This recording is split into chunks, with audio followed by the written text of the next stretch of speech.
ఈవీఎంల మీదే పోరాటం చేస్తుందా లేదంటే ఓటమిని అంగీకరించలేకపోతుందా? తాజాగా హైకోర్టులో ఒక రిట్ పిటిషన్ కూడా దాఖలైంది. సుప్రీంకోర్టు తీర్పును అక్కడ అనుసరించేలా చూడాలి, ఎన్నికల సంఘం వర్సెస్ సుప్రీంకోర్టు తీర్పు అన్నట్టుగా ఉంది. అసలు ఏం జరుగుతోంది నిజంగా? వీవీప్యాట్లో ఈవీఎంలో ఒకసారి వెరిఫై చేస్తే, అంటే కొన్ని పోలింగ్ స్టేషన్లో దాదాపు ఒక 5% కనుక వెరిఫికేషన్ చేస్తే నిజాలు బయటపడతాయి. కొన్ని అభ్యర్థులు కొన్ని పోలింగ్ బూతుల్లో అక్కడ అక్రమాలకు పాల్పడ్డారు అంటూ అసలు ఏం జరగబోతోంది? సుప్రీంకోర్టు ఏం చెప్పింది? ఎన్నికల సంఘం నిజంగా దానికి వక్ర భాష్యం చెబుతుందా? ఇది అంశం మీద చర్చించే ప్రయత్నం చేద్దాం. సరే, ఈవీఎంలు వెరిఫికేషన్ చేయాలి అని చెప్పి అత్యున్నత న్యాయస్థానం చెప్తే, సుప్రీంకోర్టు చెప్తే ఎన్నికల సంఘం దాన్ని పక్కన పెట్టేసిందా? అసలు ఏం చెప్పింది సుప్రీంకోర్టు? సుప్రీంకోర్టులో ఈవీఎంల మీద అనుమానాలు ఉన్నాయి అన్నప్పుడు ఈ అనుమానాల నివృత్తి కోసం ఒక వ్యవస్థ ఏర్పాటు చేయండి అని చెప్పింది. అవును, అది వీవీప్యాట్ కౌంటింగ్ వాళ్ళకి చూపించండి, అన్నీ వద్దు, ఒక 5% వరకు కౌంట్ను వాళ్ళనే వేయమంది. వాళ్ళు వేసినట్టు లెక్కలు చూపెట్టారు. ఇప్పుడు వాస్తవంగా మన రిజల్ట్ వితిన్ 2 hours 3 hours వచ్చేసింది. కానీ ఫైనల్గా అధికారికంగా అనౌన్స్ చేయడానికి రాత్రి దాకా ఎందుకు పట్టింది? అక్కడ వీవీప్యాట్లు చెక్ చేయడం. కానీ ఎప్పుడైతే ఎన్నికల్లో ఓటమి అన్నది రాగానే యాక్చువల్గా ఏజెంట్లు జంప్ అయిపోయారు అక్కడి నుంచి. వైసీపీ ఏజెంట్లు ఎవడు లేడు అక్కడ. ఓకే, లేకపోవడం వలన ఇప్పుడు కొన్ని ఓట్లు కూడా అటు పడ్డాయి అన్నటువంటిది వైసీపీ వాళ్ళు అనుమానం. అంటే మెయిన్ కొన్ని చోట్ల మెజారిటీ దగ్గరే వీళ్ళకి అనుమానం రేజ్ అయింది. ఇప్పటికీ వైసీపీ నాయకులు రేజ్ చేస్తున్నారు, ఎంత మెజారిటీ ఇక్కడ గెలవడం అంటే గెలవచ్చు, కానీ ఇంత భారీ మెజారిటీ అసాధ్యం. ఆ పాయింట్ బేస్ చేసుకునే వీళ్ళు సుప్రీంకి వెళ్ళినా ఇప్పుడు మళ్ళీ హైకోర్టులో రిట్ పిటిషన్ వేసిన వాళ్ళు చేసిన తలతెక్క పని అదే. ఇప్పుడు ప్రతి కౌంటింగ్ పాయింట్లో కూడా నీ తరపున ఏజెంట్ ఉన్నారు. అవును, కౌంటింగ్ అయిపోయేదాకా నువ్వు ఆగాలి కదా, మధ్యలో ఎందుకు వచ్చేసాడు వాడు? రెండవది, అక్కడ నీకు ఈవీఎంల దగ్గర చెప్పాడు, తర్వాత వీవీప్యాట్ల కౌంటింగ్ ఉంటుంది, ఆగాలిగా, కూర్చోవాలిగా, ఎందుకు లేడు? ఓడిపోతున్నారు అన్న ఫీలింగ్ రాగానే ఎవడుగాడు ఇంకేముందిలే మంది అయిపోయింది అనేసి వెళ్ళిపోయాడు.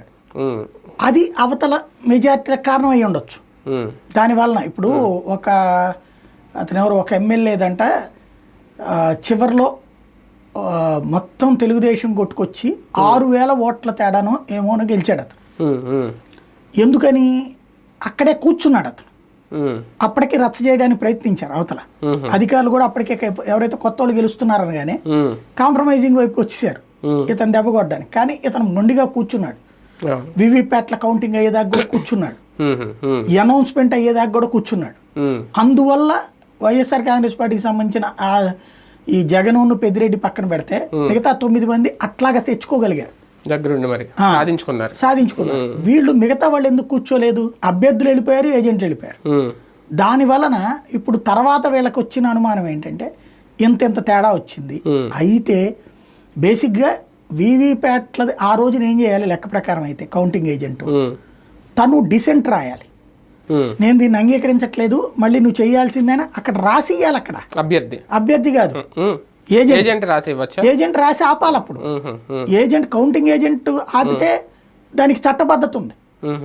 కౌంటింగ్ ఏజెంట్ సంతకం పెట్టేసాక ఇక దాంట్లో చేయడానికి ఏం లేదు.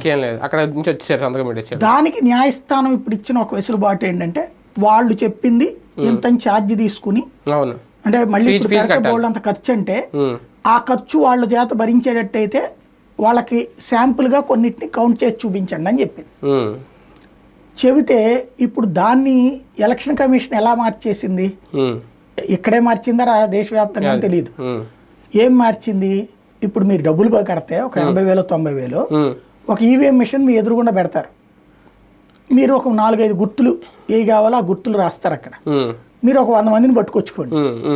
అక్కడ పక్కన ఎవరైతే ఈ కంప్లైంట్ చేశాడో అభ్యర్థి ఆ వీవీప్యాట్ స్లిప్లు ఇచ్చి పడే దాంట్లో పక్కన నుంచో నువ్వు వరుస పెట్టి వీళ్ళందరూ ఫోన్లు ఇదే వీళ్ళు వచ్చి కొడతారు. అయ్యి ఎన్ని పడ్డాయో వీళ్ళు నొక్కిన దానికే పడిందా లేదో వెరిఫై చేసుకో అంటోంది. అదే టెక్నికల్ స్టాండర్డ్ ఆపరేటింగ్ ప్రొసీజర్ చెప్పింది. అది ఎట్లా సాధ్యం అంట? ఇప్పుడు దాంట్లో కావాల్సింది ఏంటి వాళ్ళకి? ఇప్పుడు సో బూత్ లో ఇప్పుడు ఒక ఏదో వచ్చింది, అప్పుడు ఒక ఏరియాలో అభ్యర్థి వాళ్ళ కుటుంబం వాళ్ళ బంధువులే 70 మంది 80 మంది ఉంటారట వైసీపీ. ఒక్క ఓటు వచ్చిందట అక్కడ. అట్లాంటివి ఇప్పుడు వీళ్ళు క్వశ్చన్ చేసేది అట్లా వస్తుంది అన్నటువంటి.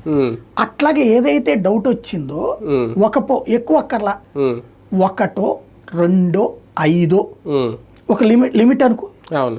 ఒక నియోజకవర్గ పరిధిలో 1 నుంచి 10 వేసుకో, ఉమ్. 10 ఈవీఎంలు, నువ్వు ఏ నెంబర్ చెప్తావు చెప్పు బూత్, అవును. ఉమ్. దానికి 70,000 లక్ష రూపాయలు కట్టించుకో. అవును, ఫీజులు కూడా కట్టేశారంట చాలా వరకు. అంతవరకు తీసి మాకు చూపించి లెక్క కౌంటింగ్, ఉమ్. వీవీప్యాట్లు కౌంట్ చేయి, అవును. ఉమ్. అంతే తప్పించి అక్కడేదో మాక్ పోల్ పెట్టడం కాదు. ఉమ్. కానీ వీవీప్యాట్ లెక్కేస్తే ఉమ్. వీవీప్యాట్లో కరెక్టే వచ్చింది అనుకో, అంతకుముందు ఆ రోజున కౌంటింగ్ రోజున ఏజెంట్లు ఎదురుకుండా సంతకాలు పెట్టినప్పుడు ఎంత ఓట్లు వచ్చినాయో ఉమ్. వీవీప్యాట్లో కూడా అదే ఓట్లు వచ్చింది అనుకో, వీళ్ళది రాంగని తెలిపోతుంది కదా. ఉమ్. అదే తేడా వచ్చింది అనుకో, ఉమ్. అప్పుడు వీళ్ళు కోర్టుకి వెళ్తారు మళ్ళీ. అవును. ఉమ్. ఎందుకంటే దాంట్లో వెంటనే అది రద్దు చేయమని చెప్పాల కోర్టు, ఉమ్. అది అట్లా ఇవ్వండి అంది.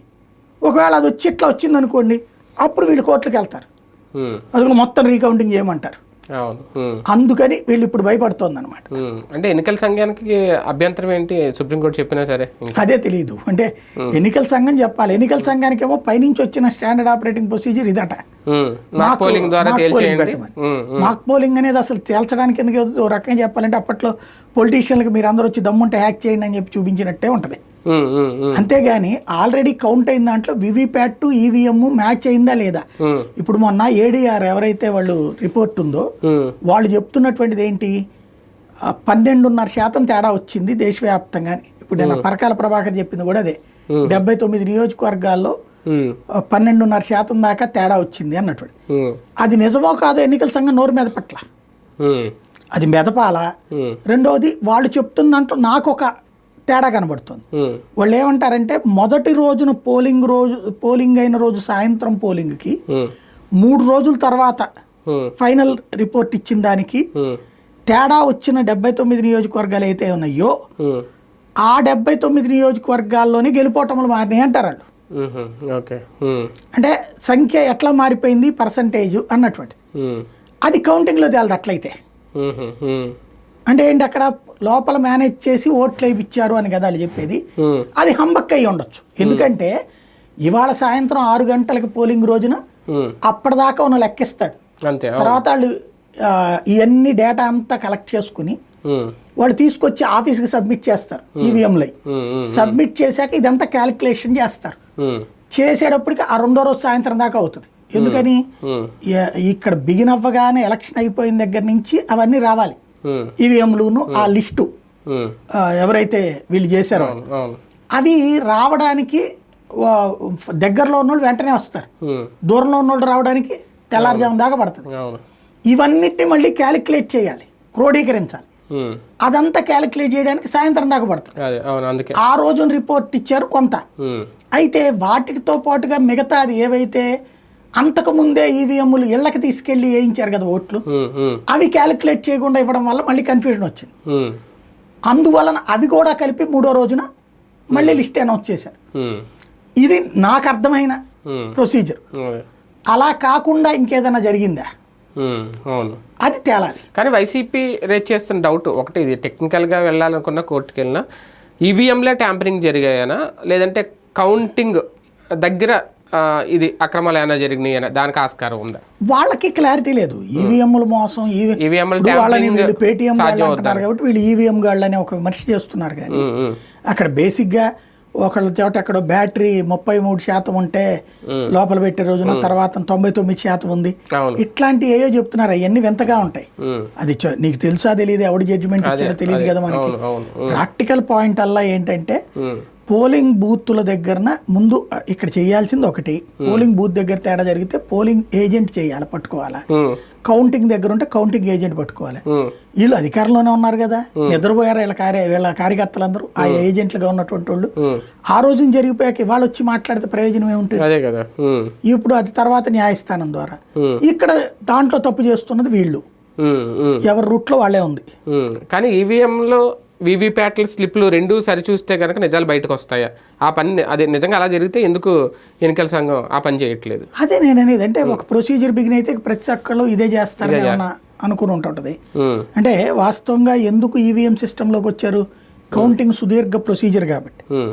ఇప్పుడు ఈవీఎంల దాంట్లో వచ్చేటప్పటికి ఆ స్లిప్ మరీ ఇదిగా ఉంటుంది, పల్చగా ఉంటుంది.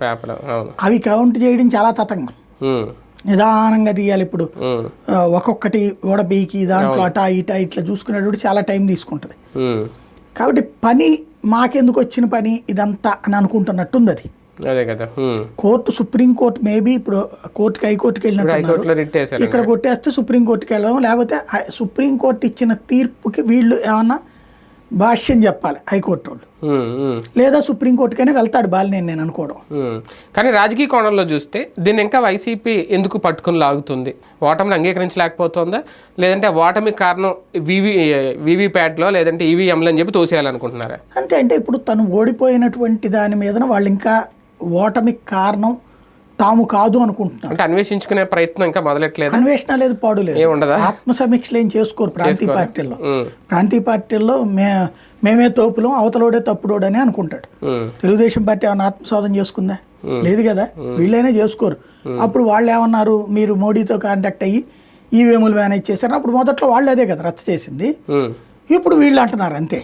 అంటే గెలిచినోడు ఓడినోడి ఈవీఎంల వల్ల అని, అది ఓడినోడు గెలిచినోడి ఈవీఎంల వల్ల అని చెప్పడం అనేది నాడు జరిగింది, నేడు జరుగుతుంది. కేడర్ నమ్ముతుందా? ఇదే జోషా? కేడర్ అట్లాగే నమ్ముతారు. ఇప్పుడు మనం చాలా కష్టపడ్డాం. ముందు తెలుగుదేశం వాళ్ళందరూ ఎట్టా నమ్మారు ఈవీఎంల వల్ల అని. ఇప్పుడు అదే తెలుగుదేశం వాళ్ళు అదే నమ్ముతున్నారు, ఈవీఎంల వల్ల మనోడు గెలిచాడని. అవును. ఇప్పుడు అంతే ఉంటది. అంటే ఈవీఎంల వల్లే ఓడిపోయాడు జగన్ అని చెప్పి వైసీపీ కేడర్ బలంగా నమ్ముతుంది. ఎందుకని తోపు మావాడని ఫీల్ అవుతారు కాబట్టి. రేపు ఎన్నికలకు ఉపయోగపడుతుందా ఇదంతా? నిజంగా రేపు పొద్దున్న ఇదే రిపీట్ అవ్వదని గ్యారంటీ ఉంది? అప్పుడు ఏం లేదు. బేసిక్గా ఇప్పుడు ఎలక్షన్కి సంబంధించి ఇంకా చాలా టైం ఉంది. ఈ లోపు ఎవరి దోవన వాళ్ళది. ఈ లోపు కోర్టు లీగల్ ఏంటంటే కొంత ఇప్పుడు చూడండి, అధికారుల బదిలీలో అధికారులను వేధించడము, లేకపోతే పత్రికల్లో నెగిటివ్ వార్తలు రాయించడం, వాళ్ళని ఇలా కొట్టడంతో మానసికంగా సంతృప్తి పరుస్తూ అసలు ఇష్యూస్ నుంచి డైవర్ట్ చేసుకుంటున్నారు కదా సూపర్ 6 నుంచి వాళ్ళు. అట్లాగే వీళ్ళది ఓడిపోయినటువంటి బాధ, తన్నులు తింటన్నది, రేపు పొద్దున ఏమవుతుందన్న భయాన్ని ఇది డైవర్ట్ చేసుకోవడానికి ఇది ఒక తృప్తి. అసలు తప్పు సరి చేసుకోకుండా టెక్నికల్ గా ఒక తప్పును చూపించి జగన్ రాజకీయం చేస్తున్నారా అనుకోవచ్చా? అది అట్లా అనడానికి ఏం లేదు. అంటే జగన్ కి సంబంధించిన అనుమానం అతనికి ఆ రోజునే అన్నాడు కదా, ఆ రోజు స్టార్టింగ్ లో. కాబట్టి అతనికి ఉన్న అనుమానం అతనికి ఉంది. అది టెక్నికల్ అనడానికి ఏం లేదు. బేసిక్ గా అంటే ఈవీఎంల మీద తోయడం అంటే టెక్నికల్ మిస్టేక్ అనే కదా, ఇంకా కాదు కదా. తన వైఫల్యాన్ని కవర్ చేసుకోవడం, అదే అంటున్నాను. అంతే. అలా చూపించేసి ఆయన వైఫల్యాన్ని కవర్ చేసుకోవడం, వైఫల్యం కవర్ చేసుకోవడానికి ఏదో ఒక మార్గం అంతే, అది చూపిస్తున్నారు. రైట్, చూద్దాం. నిజంగా మరి సుప్రీంకోర్టు తీర్పుని ఇప్పుడు హైకోర్టు మళ్ళీ దాన్ని అమలు చేయాలని ఎన్నికల సంఘానికి చెప్తుందా ఈ రిట్ పిటిషన్ తర్వాత? హైకోర్టు ఏం చెప్తుంది అనే దాన్ని బట్టి ఆధారపడి ఉంటుంది. నిజంగా వీవీప్యాట్లు ఈవీఎంలు రెండు సరిచూసి గనక ఒకసారి మళ్ళీ రీసర్వే చేస్తే నిజాలు ఏమన్నా బయటకు వస్తాయా చూద్దాం.